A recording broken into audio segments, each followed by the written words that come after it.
पूरा भोगा उसको भोगो। भ्रम तो प्रभु मन आत्मा नहीं है ना, पर नहीं, मन नहीं। मन नहीं है ना, मन की इच्छा है प्रभु, आत्मा की हाँ, तो आत्मा ने मन में अपना तदात्म कर लिया है, मन को अपना मान लिया है, मन की इच्छा को अपनी इच्छा मान लिया है। जो मन सलाह देता है वही बुद्धि निश्चय कर देती, वही आत्मा मान लेता है। जीव एक रथी है, समझ रहे हो? शरीर एक रथ है, इंद्रियां इसके घोड़े हैं, मन इसकी लगाम है और बुद्धि इसका ड्राइवर सारथी है। अब रथी ऐसे बैठा है, अब सारथी मन की लगाम को ढीली कर दिया बुद्धि रूपी सारथी ने।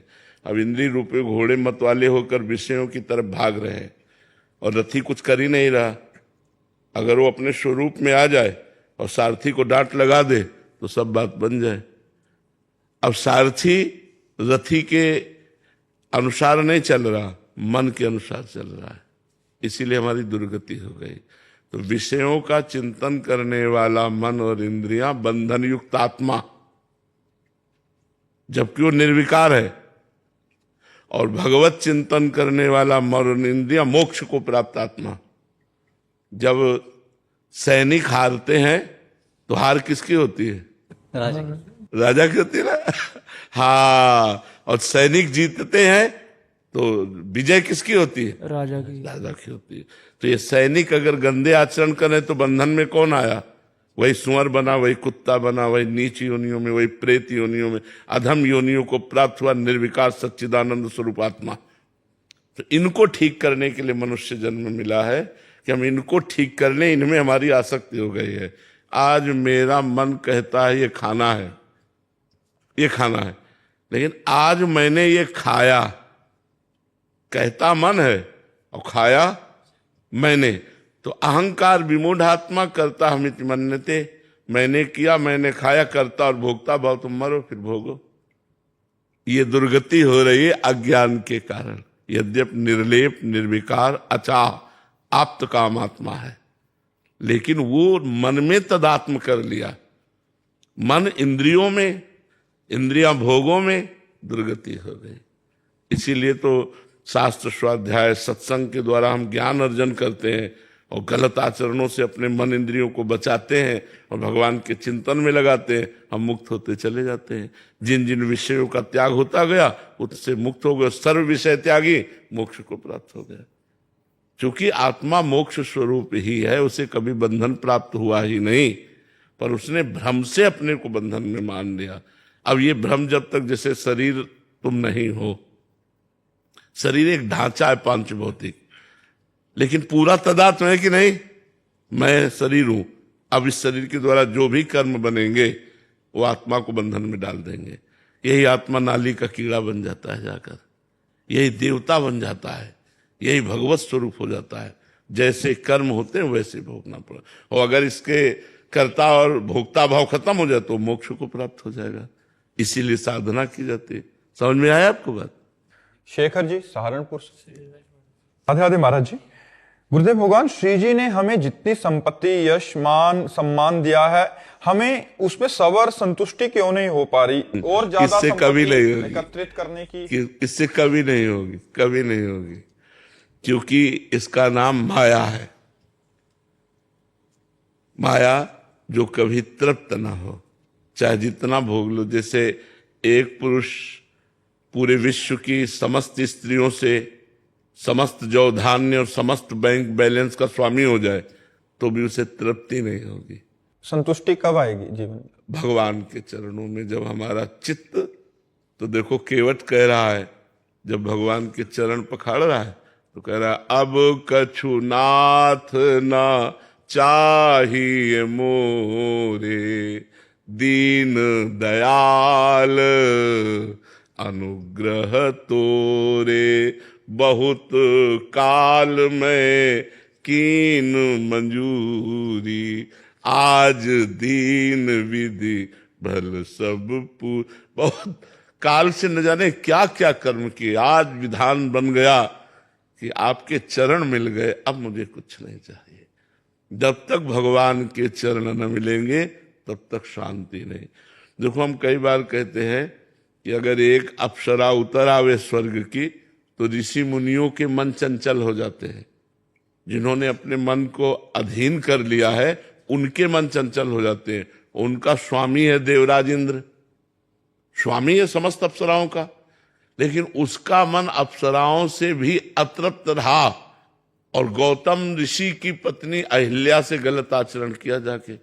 इससे क्या समझ में आता है कि कभी भूख की पूर्ति भोगों की हो ही नहीं सकती, चाहे जहां चाहे जो। अगर तृप्ति हुई है तो भगवान के चरणों का आश्रय लेने से हुई। भगवान नाम जप करते करते जब तो हृदय से आ जाता है अब कछु नाथ न चाहे। नहीं, ये सब झूठा है, ये सब झूठा है। देखो आप लोग तो गृहस्थ में हैं, हर भोग भोगे हुए हैं। क्या आपका मन उन भोगों के लिए लालायित नहीं है?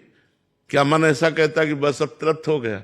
नहीं, फिर वही नई चाह, फिर वही नए ढंग से भोगने की चाह, फिर नए शरीर को भोगने की चाह, नए भोगों को भोगने। ये है, और ये आज से थोड़ी चल रही। जब से सृष्टि हुई तब से हमारी चल रही, तो आज तक पूर्ति नहीं हुई, इस जन्म में भी पूर्ति नहीं होगी। इसलिए सावधान हो जाओ, गलत आचरणों को छोड़ो, धर्म पूर्वक विषय भोगो और नाम जप करो। धर्म पूर्वक चलोगे तो विषयों से वैराग्य हो जाएगा, और अधर्मिक विषय भोगोगे तो उसमें राग हो जाएगा और दुर्गति हो जाएगी। जैसे आप एक नियम ले लो कि हम अपने धर्म की कमाई से ही उदर पोषण करेंगे, अपनी पत्नी से ही केवल अनुराग रखेंगे, कभी कोई पाप नहीं करेंगे, तो आपका मन भगवान की तरफ चलने लगेगा, भोगों से हटने लगेगा। और जब आप इधर उधर दृष्टि डाल के गलत आचरण, तो मन आपको फंसा देगा। अधर्माचरण पापाचरण ये मन को फंसाने के लिए है। मन फंसा जहां भोगों में तो दुर्गति हमारी पक्की, और मन भगवान में फंसा सदगति हमारी पक्की। मनुष्य जन्म मिला है मन को भगवान में फंसाने के लिए। भोगों में तो बहुत योनियां हो गई, बहुत जन्म हो गए, तो तृप्ति कभी हो ही नहीं सकती। चाहे जितना हो, तृप्ति तो तभी हो सकती जब भगवान के चरण मिले। भगवान का नाम जप करो तो जैसे केवट नहीं, अति आनंद उमगी अनुरागा, आनंद ही नहीं अति आनंद, आंसू बह रहे, बस कर तृप्त हो गया, अब कुछ नहीं चाहिए, तृप्त हो गया। ये भगवान से मिलने पर होगा, नहीं संसार के मिलने से नहीं हो सकता। नहीं किसी से भी पूछ लो, कभी तृप्ति नहीं है, कभी तृप्ति नहीं, कि बस ऐसा कभी नहीं हो सकता।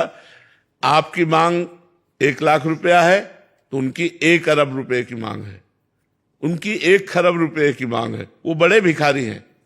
तो ये चाह कभी पूर्ति हो ही नहीं सकती, ये भगवान से जुड़कर ही पूर्ण हो सकती है।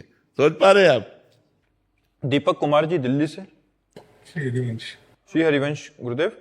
पूज्य गुरुदेव, भक्तमाल ग्रंथ में अनेकों ऐसे प्रसंग हैं जिसमें भक्त संत समागम एवं संतों की सेवा में बहुत ज्यादा भाव रखते थे एवं अपना सब कुछ उनकी सेवा में अर्पण कर देते थे। जैसे पीपा जी एवं उनकी धर्मपत्नी सीता जी, महाराष्ट्र के राजा महिपति वराज जी की बेटी का प्रसंग आदि। क्या आज के युग में भी ऐसी निष्ठा रखने वाले भक्त हैं महाराज जी?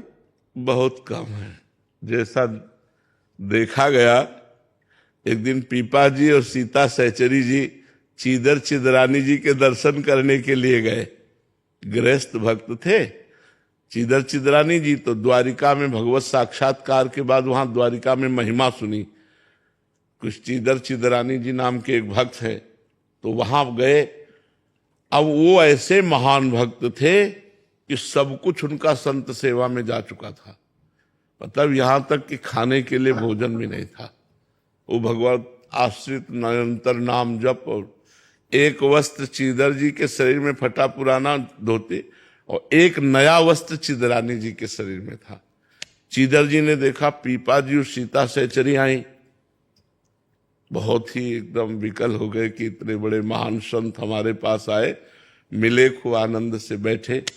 चीदर जी घर गए अंदर, और चिदरानी जी से कहा आज संत विमुख जाएंगे, क्योंकि हमारे पास कुछ है नहीं, बाजार में कोई उधार देता नहीं, कुछ नहीं है जिसको हम बेच सके, क्या करें? तो चिदरानी जी ने कहा आप शोक मत करो, ये हमारा नया वस्त्र है, कुछ बिकी जाएगा 1-2 टका का, तो इससे चावल और दाल खरीद लाना, जो मिले भोग तो लगा देंगे। वो प्रसन्न हो गए। एक ही वस्त्र था तो बाजार में बेच दिया, जो भी उससे दाल चावल जो भी मिला उन्होंने बनाया, और बना के कोई सेर 2 सेर 2.5 सेर थोड़ी मिलेगा उस कपड़े, एक कपड़े का। तो वो लेकर के पीपा जी सीता सहचरी को बाहर चिदरानी जी ने कि आप पाओ, तो उनका भक्तानी को भी बुलाओ, सीता सहचरी जी ने कहा।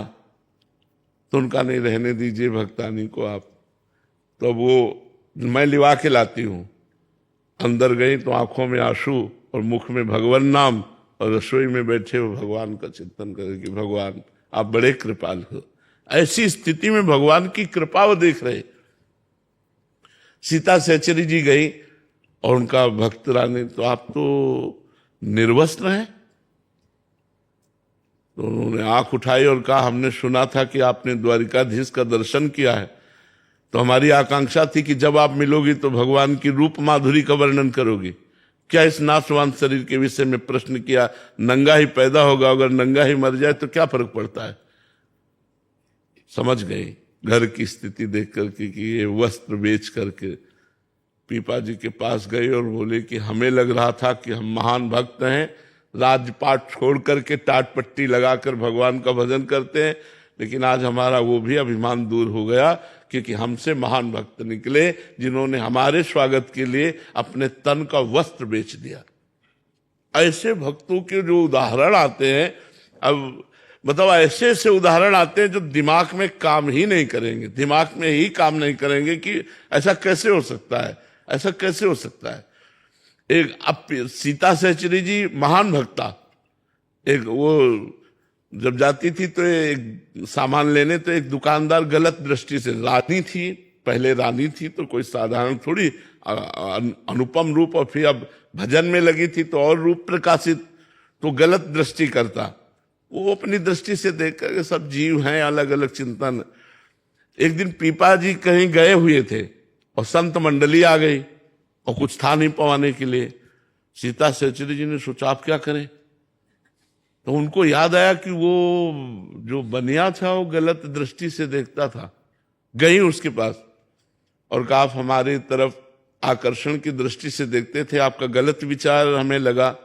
तो पहले तो घबराया, तो कहा नहीं मैं इसलिए पूछ रही हूँ कि अगर हमारे पास संत आए हैं और आप संतों के लिए भोजन की व्यवस्था कर देंगे तो आपकी जो इच्छा होगी वो मैं राजी हो जाऊंगी।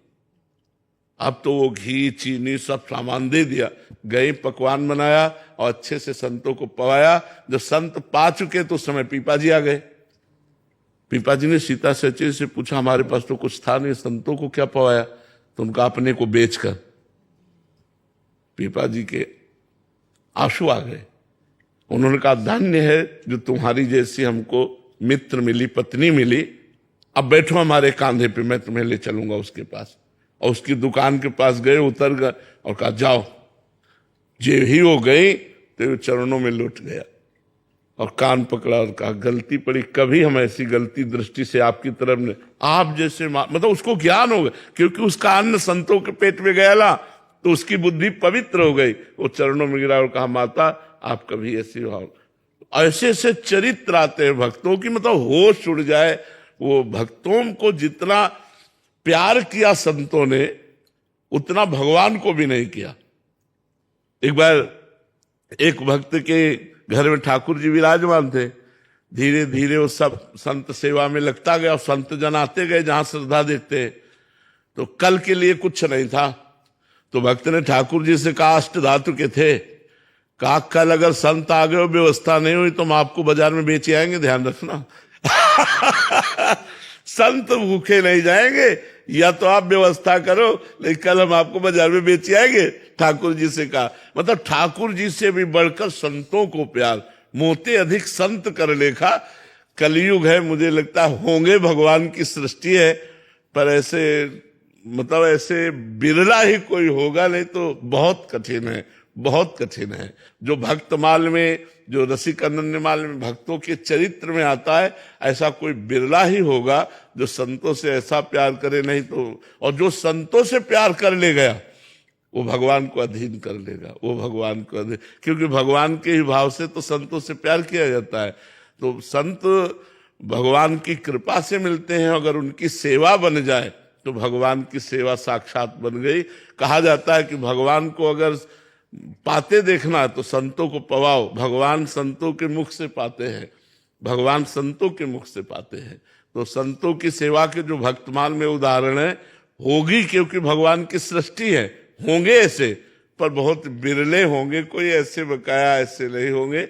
ऐसा दे देना कुछ वो बात अलग है, लेकिन प्राण न्यौछावर कर देना, सर्वस्व न्यौछावर कर देना, ये बहुत कठिन बात है। राम शरण जी। जय जय सीतार। राधे राधे महाराज जी। महाराज जी, माता पिता की भगवत भाव से सेवा करते हुए गुरु कृपा से आजीवन अगर ब्रह्मचर्य का पालन करते हुए भजन करने वाले साधक भी क्या विरक्त माना जाता है या ग्रस्त? विरक्ति माना जाएगा, विरक्ति माना जाएगा। विषयों से वास्तविक विरक्ति होना ही वैराग्य का मार्ग है। वो चाहे भेष गृहस्थ का हो, उसे कोई फर्क नहीं पड़ता है। भेष विरक्त है और विषयों से अनुराग रखता है तो पाखंडी है। बिन विवेक वैराग्य भक्ति बिनु सत्य न एको मानो, भगवत विमुख कपट चतुराई सो पाखंड नहीं जानो। भगवत ऋषि जी कह रहे, विवेक और वैराग्य और भक्ति से युक्त हृदय है सो तो सत्य है, अगर विवेक और वैराग्य और भक्ति नहीं तो पाखंडी है कोई भी हो। तो बात विषयों से वैराग्य की है, बात भगवत तत्व के ज्ञान से है, बात भगवान के अनुराग की है। अगर एक गृहस्थ में आता तो वो महात्मा है। भगवान ने कहीं भी वेश का वर्णन नहीं किया गीता जी में, भगवान ने लक्षणों का वर्णन किया है। कह रहे वासुदेवा सर्वमित सा महात्मा सुदुर्लभा। महात्मा कौन है? जो सबको भगवान का स्वरूप समझता है, जो जितेंद्री है, जो मनोनिग्रही है, जो भगवत भक्ति करता है, वो महात्मा ही है, चाहे गृहस्थ हो चाहे विरक्त हो। बात समझ में आई? गीतांशु जी सहारनपुर। राधे राधे। राधे राधे महाराज जी। महाराज जी, आपके प्रवचनों में सुना कि सिर्फ नाम जप से कल्याण हो जाता है। अगर नाम जप ना हो रहा हो तो क्या दान से भी कल्याण हो सकता है? नहीं, दान एक पुण्य क्रिया है। शुभ और अशुभ दो प्रकार के कर्म है। दान एक शुभ कर्म है जिसका फल सांसारिक सुख है। बहुत उच्च कोटि का दान हुआ तो स्वर्ग का सुख है, लेकिन भगवत प्राप्ति थोड़ी करा सकता है। भगवत प्राप्ति तो भजन से होगी। बारी मथे घृत होए बरु, सिकताते बरु तेल, और बिनु हरि भजन न भवतरी, या सिद्धांत अपेल। ये अटल सिद्धांत है। जब तक नाम जप नहीं करोगे तब तक संसार से मुक्त नहीं हो सकते। तुम यज्ञ करो, दान करो, पुण्य करो, ये जो करोगे इसका तुम्हें फल मिलेगा, लेकिन भगवत प्राप्ति थोड़ी होगी। भगवत प्राप्ति भजन से होती है। महाराज जी, अभी आपने एक प्रश्न के उत्तर में अभी थोड़ी देर पहले कहा था कि उसने दान किया तो उसकी बुद्धि शुद्ध हो गई। संतों बुद्धि शुद्ध का मतलब भगवत प्राप्ति थोड़ी हो गई। और जो काम भाव से देख रहा था सीता सहचरी को, तो उसकी बुद्धि शुद्ध हो गई, वो मात्र भाव से देखने लगा, लेकिन भगवत प्राप्ति की थोड़ी बात हो गई। तो क्या महाराज जी उससे उसको संतों का संग और उसके आगे की अब संतों का संग करके भजन करेगा तो भगवत प्राप्ति हो जाएगी। मतलब सोपान बन सकता है। हाँ, प्रथम भगति संतन कर संगा, इसीलिए कहा है प्रथम भगति संतन कर संगा, दूसर ममरत कथा प्रसंगा। भगवान के चरणों के जो प्रेमी संत जन हैं उनका संग करना प्रथम सोपान है। हमारी बुद्धि शुद्ध होती है, फिर आगे जब हम बढ़ते चले जाते हैं तो भगवान के भजन में रति हो जाती है और हमारा कल्याण हो जाता है। जैसे उन्होंने लिखा है दान से कल्याण, तो यात्रा के अंतर्गत में अगर ऐसा करेंगे तो संत संग होगा या बुद्धि? हाँ, जैसे आपने बहुत सुकृत किए तो लिखा है पुण्य पुंज बिन मिले ही न संता। तो उसका सोपान। हाँ, आप बहुत अच्छा पुण्य किए तो आपको संतों का संग मिलेगा, सत्संग से भजन में रुचि होगी और भजन से कल्याण। अच्छा, यात्रा ये। हाँ, भजन से परम कल्याण होगा। अगर दान पुण्य से होता तो बड़े बड़े धनी लोग ना दान करके भगवान को खरीद लेते, भगवान के धाम में भी पास बनवा लेते। नहीं, वो तो है नहीं। उसमें तो सर्वस्व त्याग कर भगवान से भजन करना, अंदर से अकिंचन होकर भगवान का भजन करना, तब भगवत प्राप्ति होती है। प्रज्ञा जी यूएसए से। राधे राधे। राधे राधे महाराज जी। महाराज जी, मैं प्रिया लाल की हूँ और गुरुदेव भगवान आपकी और इष्ट की कृपा से इसी जन्म में मुझे भगवान की प्राप्ति होगी। क्या मुझसे निकुंज में अगर कोई ऐसी गलती हो जाए जिसके कारण? नहीं, वहां गलती ही नहीं होती, गलती ही नहीं होती। वहां ऐसा जो स्वरूप मिलता है उसमें गलती के चांस नहीं होते। चांस ही नहीं है, चांस ही नहीं है। मतलब गलती के चांस पांच भौतिक शरीर में है, चिदानंद शरीर में गलती के चांस, जो मान लो सहचरी वपु है, गोपी वपु है, सखा वपु है, भगवान का जो ये दिव्य वपु है, इनमें चांस ही नहीं है, गलती का कोई चांस ही नहीं है। प्रियालाल के मन मन की रुचि जान नेह विधि अनुसर है, जो प्रियालाल के मन में चलता है वही सहचरी के मन में चलता है। वो मन की रुचि देख करके सेवा करती तो गलती का कोई सवाल ही नहीं होता। अंशुल जी। श्री एडवाइस। राधे राधे महाराज जी। महाराज जी, आपने मेरा हाथ ठीक उस समय पकड़ा जब मुझे शरीर का हर संबंधी दुख और धोखा दे रहा था। आपने अपनी इस लीला से मुझे सत्य का मार्ग दिखाया प्रवचन के माध्यम से। महाराज जी, अब प्रश्न यह है कि गुरुदेव भगवान ग्रस्त में रहते हुए वैराग्य जैसा जीवन और भरोसा संभव है क्या? हाँ, क्यों नहीं संभव है। कितने भक्तमाल में देखो, कितने ऐसे भक्त हैं जो गृहस्थ हैं और भगवान से दृढ़ संबंध रखते हैं। भाई, हम लोगों ने भजन को एक कुछ अलग मान रखा है।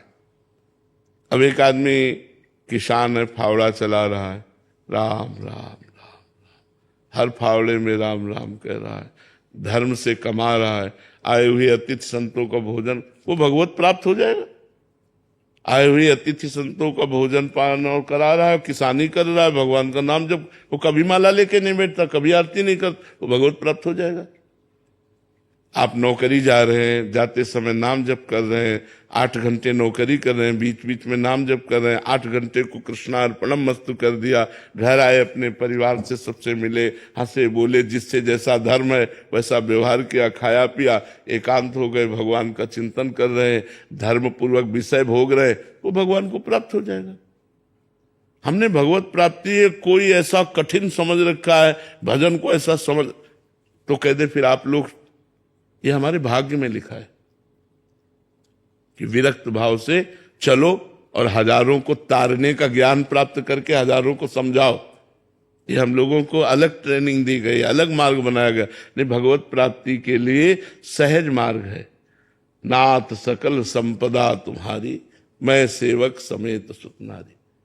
गृहस्थी में रहकर भगवान का चिंतन करते हुए अपने गृह कार्य करो, परिवार को भगवान की सेवा का स्वरूप समझो। भगवान ने 8-10 लोग जो हमें परिवार में दिए, सेवा सबकी मनोकामनाएं पूर्ण करते हुए, राजी खुशी से भजन करते हुए, जो विपत्ति दुखावे सहते हुए भगवान को प्राप्त हो गया। वो तो भगवान को प्राप्त करना कठिन नहीं है, गंदे विषयों को छोड़ना कठिन है, गंदी आदतों को छोड़ना कठिन है, जो निषेध है उनको छोड़ना कठिन है। अगर वो छोड़ दो तो गृहस्थी में आप संत हो, गृहस्थी में संत हो। संत का मतलब केवल वेश से नहीं होता, उद्देश्य से होता है, लक्षणों से होता है। अगर आप में लक्षण श्रेष्ठ हैं तो आप संत हो। तो ये भगवत मार्ग में चलो तो भगवान कृपा करेंगे। कोई ऐसा नहीं है कि कपड़ा बदलने से ही काम बनता हो, ऐसा नहीं है। हाँ, आपकी अब भोगों में रुचि नहीं रही तो संसार में रहना अच्छा नहीं लगता, तो चलो वैराग्य मार्ग लेकर के एकांत में भगवान का निरंतर चिंतन करो और जगत मंगल के लिए अपना भजन दान करो। करना पड़ेगा जगत मंगल, बिना यहाँ जगत मंगल किए नहीं जा सकते यहाँ से। अगर ऐसे गए तो सदगति नहीं होगी, क्योंकि संसार का अन्न खाया, संसार का वस्त्र पहना, संसार में पैदा हुए तो संसार का हित करो, संसार का मंगल करो, तब जाओ यहाँ से। ऐसे थोड़ी सबकी ड्यूटी है, तुम अपने हिसाब से हित करो, हम अपने हिसाब से हित करते। मान लो कोई दीपक है तो थोड़ा प्रकाश कर रहा है, कोई हाइलोजन है तो बड़ा प्रकाश कर रहा है। ऐसे जितनी क्षमता है, 2 को ही सही, 2 को ही भगवत मार्ग में लगाओ, 2 का परोपकार करो। किसी के 20 का करता है, कोई 200 करता है, कोई हजारों का करता है, तो करना पड़ेगा। चाहे गृहस्थ हो चाहे विरक्त हो, परोपकार करो और भजन करो। अब जैसे आपका सबसे बड़ा परोपकार माता पिता की सेवा, पारिवारिक जनों की सेवा, धर्म पूर्वक मेहनत से कमाना, नाम जप करना, कोई भूखा दरवाजे आ गया उसे भोजन दे देना, कभी तीर्थ यात्रा आदि गए वहां दान पुण्य कर देना, भगवान का नाम जप कर रहे हैं और ये सब कर रहे हैं, तो वो सब भगवत प्राप्ति का हेतु हो जाता है। ज्यादा मेहनत की जरूरत थोड़ी है। प्रदीप जी जोधपुर से। राधे राधे महाराज जी। महाराज जी, श्री जी की कृपा जब जीव पर होती है तो उससे क्या संकेत मिलते हैं? सबसे पहला उसे साधु समागम प्राप्त होता है, संतों का संग प्राप्त होता है। जब द्रवहि दीन दयालु राघो साधु संगति पाइए। अब मोहि भाव भरोस हनुमंता, बिनु हरि कृपा मिले नहीं संता। जब भगवान कृपा करते हैं, श्री जी कृपा करती हैं, तो अपने जनों का संग देती हैं। और जब संत संग होता है तो हमारे जीवन से दुर्व्यसन, दुराचरण इनका त्याग होता है और सतमार्ग पर हमारे कदम बड़े जोर से चल पड़ते हैं और साधु संग की कृपा से हम भगवान को प्राप्त कर पाते हैं। तो प्रथम संकेत संत मिलन। जहां संत मिलन हो तो समझ लो अब हमारा अंतिम जन्म आने वाला है। इसलिए भगवान ने हमें सत्संग प्रदान किया, साधु संग प्रदान किया। बिना भगवान की कृपा के, श्री जी की कृपा के, रसिक जनों का संग, संत जनों का संग, भगवत प्रेमी महात्माओं का संग दुर्लभ है। यही कृपा, यहीं से जीव का आध्यात्मिक उत्थान होता है। प्रथम भगति संतन कर संगा। सबसे पहली भक्ति है संतों का संग और ये भगवान की कृपा से प्राप्त होती है। शिवम पांडे जी, राधे राधे महाराज जी।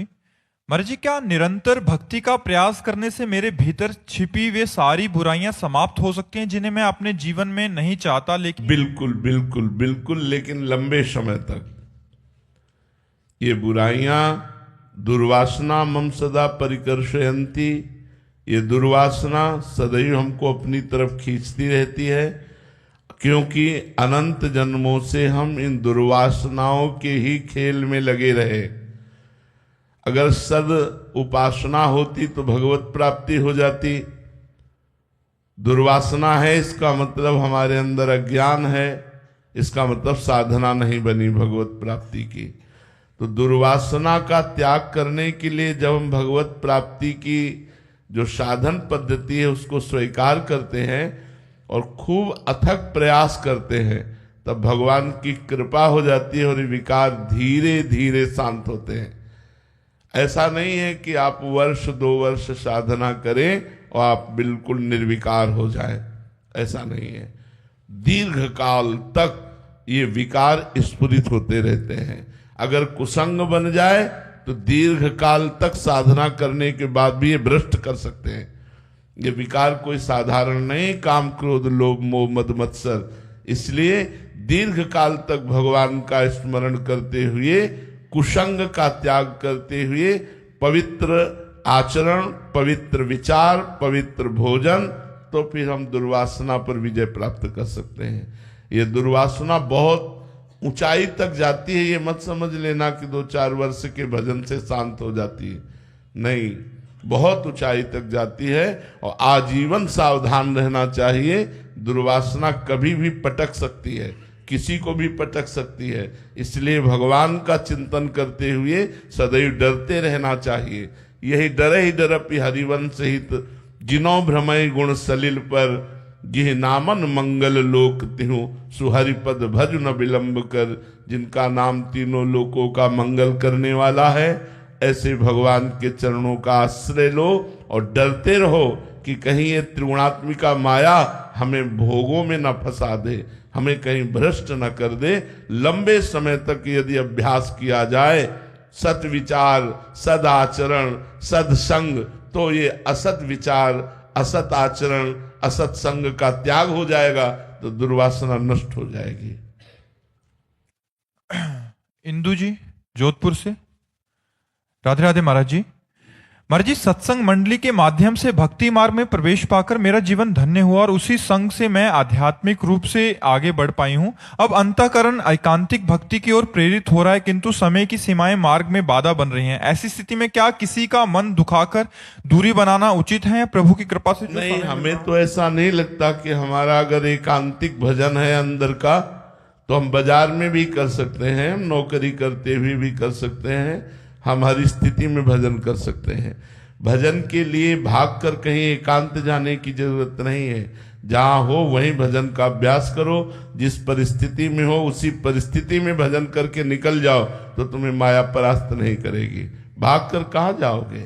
कहीं एकांत नहीं है, एकांत तो हृदय में है। और हमारा जब हृदय भगवान के लिए तड़पने लगा, तो इसी का तो नाम भजन है। हम नौकरी करते हुए, व्यापार करते हुए, किसानी करते हुए, गृहस्थ के कार्य करते हुए, सबके बीच में रहते हुए, रिश्तेदारों से मिलते हुए भी हमारा हृदय तड़प रहा है भजन के लिए, इसलिए हमारा भजन चल रहा है। यही भजन जा करके हमको भगवत प्राप्ति कराता है। ये कभी भूल मत करना, भगवान के द्वारा दी हुई परिस्थिति का यदि त्याग कर दोगी तो जो भजन चल रहा है वो भी छूट जाएगा। आप सोचो कि चलो हम भागकर भजन करते हैं, तो फिर आओ आप देखो जो भजन चल रहा है वो छूट न जाए तो हमें बताना। यदि भगवान तुम्हें वृंदावन लाए संयोग बना के, वो बात अलग की है, क्योंकि यहाँ होगी भोजन व्यवस्था, रहने की व्यवस्था, किसी का संग, किसी का आश्रय, वो आपके भजन को बाधा पहुंचा देगा। जहां हो, जिस परिस्थिति में हो, तुम्हारा केवल कर्तव्य है भजन को संभालते रहना, परिस्थिति के बदलने की मांग ना चाहना, कहीं आने जाने की बात मन में ना आना। जैसा प्रभु करे, जोई जोई प्यारो करे, सोई मोहि भावे। अगर उनको एकांत देना है तो एकांत दे देंगे, उनको समाज में रखना है तो समाज में रहते हुए भी हम भजन करेंगे। हम आपसे बात कर रहे हैं, तुम्हें आश्चर्य होगा, लेकिन हमारा भजन चल रहा है। जैसे आप हमारी बात सुन रहे हैं लेकिन आपका अंदर चिंतन कुछ और चल रहा है, देख लो, ऐसे ही भजन होता है कि हम आपसे बात कर रहे हैं लेकिन हमारा आंतरिक हृदय किसी और क्षेत्र में लगा हुआ है। ऐसे भजन होता है। बाहर से हम संसारिकता में लगे हैं और अंदर से भगवान को पुकार रहे हैं, यही सबसे बड़ा भजन है। आप भागना नहीं किसी परिस्थिति से, जैसी परिस्थिति भगवान ने दी है उसी परिस्थिति में भजन करके निर्वाह कर ले जाओ तो भगवत प्राप्ति हो जाएगी। कराती जी ग्वालियर से। राधे राधे महाराज जी। महाराज जी, आपने एक बार एकांतिक में बोला था कि आप हमें उंगली पकड़ा दो समेट के तो हम ले जाएंगे। महाराज जी, यहाँ उंगली पकड़ाने का तात्पर्य क्या है? हमारी बात मान लो, आप हमारी थोड़ी सी बात मान लो, पूरी बात तो भगवान आपको सामर्थ्य देंगे मानने की। अगर थोड़ी सी भी बात हमारी, एक भी बात मान लिए, एक बात मान लिए तो आपको 100 बातें मानने योग्य बना देगा। आप थोड़ी सी बात हमारी मान लीजिए, कुछ समय राधा राधा रटिए, थोड़ी सी बात मान लीजिए, गंदे आचरणों का त्याग कीजिए, थोड़ी सी बात मान लीजिए, अपने परिवार को भगवत स्वरूप मान करके चलिए। आप ये है पकड़ाना, फिर आगे तो पूरा भगवान तुम्हारे अंतःकरण को पूरा समेट लेंगे, क्योंकि हम जो भी बोलते हैं वो भगवान के बल से बोलते हैं, प्रभु के बल से बोलते हैं। हम में कोई बल नहीं है, हम में कोई सामर्थ्य नहीं। हमारा बल, हमारी सामर्थ्य श्री वृंदावन रानी है, श्री प्यारी जो प्यारे जो हैं उन्हीं के बल से बोलते हैं। तो हमारी बात मान लो, यही है उंगली पकड़ाना। हमारी बात मान लिए तो आपका परम कल्याण हो जाएगा, मंगल हो जाएगा। हमारी बात कोई अपनी बात नहीं है, ये संतों की बात, शास्त्र की बात, भगवान की बात है। अनिरुद्ध जैन जी जयपुर से। राधे राधे महाराज जी। महाराज जी, यहाँ सभी संतों की वाणी इतनी मधुर, सरल और प्रेम में है, और दूसरी ओर जब मैं खुद की वाणी पर ध्यान देता हूँ तो उसमें अहंकार, कटुता आदि दिखाई देती है। महाराज जी, आपके सत्संग में ये पता चला कि श्री जी को सरलता और प्रेम भाषी पसंद है, तो क्या श्री जी महाराज जी ऐसे में कैसे प्रसन्न होंगे हमसे? राधा राधा को बड़ा मीठा है, राधा नाम तुम्हें सरल बना देगा। राधा नाम सुधा रसम रसी तुम जिह्वास तुम्हें विह्वला। तो हम सबसे प्रार्थना करते हैं, यदि आपको क्रोध आता है, आपकी कड़वी वाणी है, आपका अहंकार है, आप राधा राधा जपिए, ठीक हो जाओगे। हम ठीक हो गए तो सब ठीक हो जाएगा ना। अगर एक रोग का मरीज ठीक हो जाए तो दवा काम कर रही है, तो पहले मरीज तो हम ही हैं। हम अपनी बात कहते हैं। जब श्री लाडली जी की उपासना आई तो उसने सब धो बहा करके ऐसा कर दिया है, जैसा आप ताबले देख रहे बकाया थे नहीं। ऐसे जीव का हृदय एकदम कोमल हो जाना, ये साधुता है। जब गोस्वामी जी संत की परिभाषा लिखने लगे तो बोले, संत हृदय नवनीत समाना। गोस्वामी जी को लगा कि मक्खन सबसे ज्यादा कोमल होता है, मक्खन जो होता है। तो संत का हृदय कैसा? बोले मक्खन जैसा। एकदम लिखने के बाद इतना, फिर विचार किया कि मक्खन में तो दोष है। तब कहा कविन पर कहीं न जाना। कवियों ने कहा तो कि संत का हृदय मक्खन जैसा होता है, पर सही नहीं कह पाए, क्योंकि निज परिताप द्रवई नवनीता, और पर दुख द्रवई सुसंत पुनीता। बोले अब जब अपने में ताप लगता है तो मक्खन पिघल जाता है, लेकिन संत का हृदय ऐसा नहीं होता। कठोर से कठोर दुख में भी वो पिघलते नहीं अपने में, लेकिन दूसरे का थोड़ा भी दुख देखा कि वो पिघल जाते हैं। अपने तो घोर कष्ट सह सकते हैं, घोर अपमान निंदा विपत्ति सह जाएंगे, लेकिन दूसरे का थोड़ा भी दुख देखा तो हृदय पिघल जाता है। तो संत का हृदय साधुता आना ये केवल महाराज कृपा से हो सकता है, नहीं साधना का अहंकार बना रहता है, तपस्या का अहंकार बना रहता है, ये केवल कृपा से ये सब होता है। तो अगर वाणी में सुधार, आचरण में साधुता, तो ये केवल लाडली जी की कृपा है, इसमें कोई साधन काम नहीं करता। तो हम बार बार पुकारे राधा राधा राधा, तो हमारा सब ठीक हो जाएगा। हेमंत कुमार जी, राधे राधे महाराज जी। महाराज जी, जब जीवन में कष्ट व परेशानियां आती हैं तो सगे संबंधी कहते हैं अब तुम्हारे भगवान तुम्हारा साथ नहीं दे रहे क्या, ऐसा अब तुम्हारे भगवान कहाँ हैं, वो आप कष्ट में क्यों रखा है, ऐसा भाव आता है। हमारे पास है हमारे भगवान, हमारा कर्म है, जो पूर्व का प्रारब्ध है वो आया है, उससे हम भोगेंगे।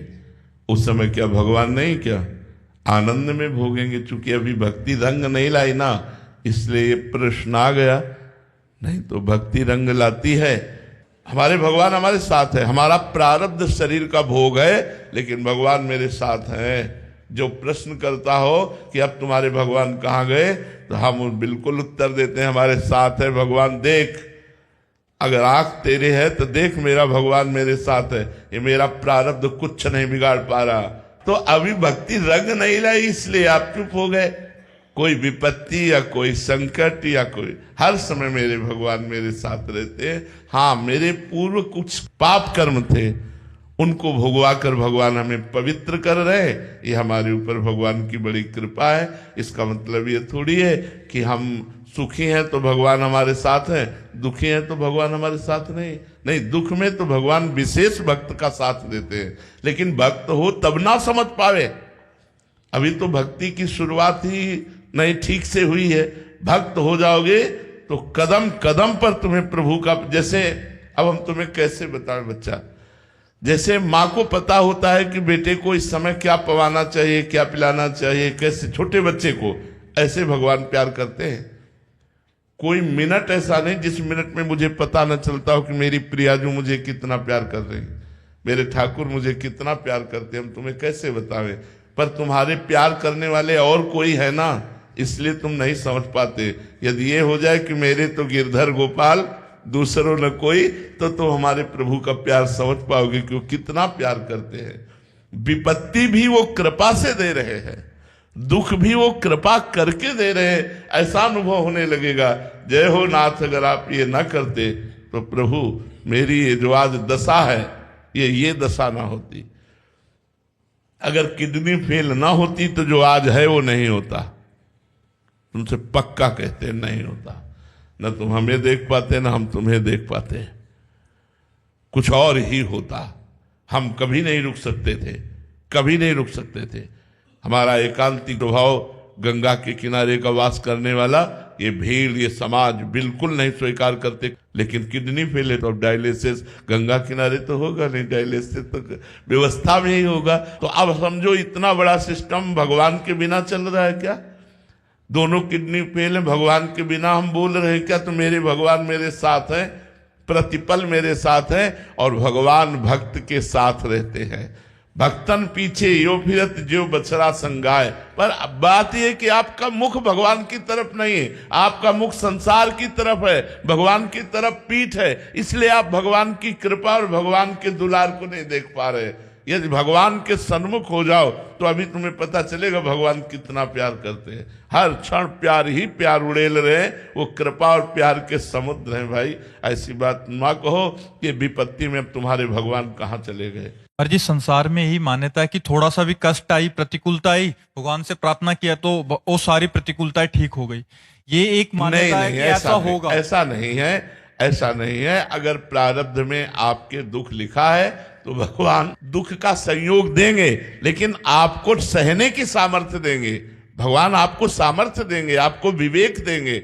अब ऐसा नहीं है कि हम प्रार्थना करें हमारी किडनी ठीक हो गई, ऐसा नहीं है, ऐसा सिद्धांत नहीं है, ऐसा नहीं। अवश्य में वो भोक्तव्यम कृतम कर्म शुभाशुभम, शुभ और अशुभ कर्म को तुम्हें भोगना पड़ेगा, भगवान ने कहा है। महाराज जी, काफी भक्तों के जीवन चरित्र में देखने को मिलता है कि वो प्रभु उनकी सहायता करने के लिए उतर गए, जैसे मतलब बहुत सारे ध्रुव जी महाराज, प्रहलाद जी महाराज। तो महाराज जी वो उनकी भक्ति और हमारी भक्ति में क्या अंतर है महाराज? हमारी भक्ति में कोई और है। देखो भगवान कहते हैं, जब माधवदास बाबा को संग्रहणी का रोग हुआ, उसमें बार बार सोच जाती है, तो बार बार सोच निकल रही थी। एकांत में समुद्र के किनारे कुटिया थी, कोई था नहीं, तो बड़ी सुगंध आई, तो उन्हें होश आया, तो ऐसे देखा तो पीतांबर का साफा बांधे हुए 16 वर्ष की अवस्था और बाबा की मल भरी लंगोटी समुद्र से धो धो के फैला रहे।